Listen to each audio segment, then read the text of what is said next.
കാന്തപുരം ഉസ്താദ് അത്യാസന്ന നിലയിലാണെന്നുള്ള വാർത്തകൾ ഇങ്ങനെ സ്ക്രോളുകളായിട്ട് ചാനലുകളിൽ വന്നുകൊണ്ടിരുന്ന ഒരു കാലം ഉണ്ടായിരുന്നു, ഒരു സമയമുണ്ടായിരുന്നു.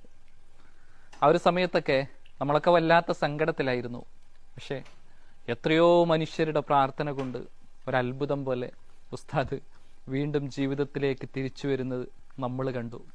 നമ്മളിപ്പം മനസ്സിലാക്കുകയാണ് ഉസ്താദിനെ നിർവഹിക്കാൻ പിന്നെയും കുറേ ദൗത്യം അള്ളാഹു നൽകിയിരുന്നു എന്ന്.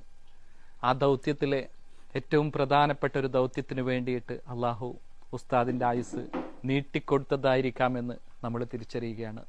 നിമിഷപ്രിയയുടെ ഇടപെടലിൽ രാജ്യം പോലും, രാജ്യത്തിന്റെ നയതന്ത്രം പോലും തോറ്റെടുത്താണ് കേരളത്തിൽ നിന്നുള്ള ഒരു മതപണ്ഡിതൻ ജയിക്കുന്നുള്ളത്. ഉസ്താദിന് ഇങ്ങനെയൊക്കെയുള്ള നിയോഗങ്ങൾ അള്ളാഹു ബാക്കി വെച്ചത് കൊണ്ടായിരിക്കാം ആയുസിനെ പിന്നെയും പിന്നെയും നീട്ടിക്കൊടുത്തിട്ട് നമുക്ക് സുഹൃതമായിട്ട് ഉസ്താദ് നമ്മുടെ മുന്നിൽ ഇപ്പോഴും ജീവിച്ചു നിൽക്കുന്നത്.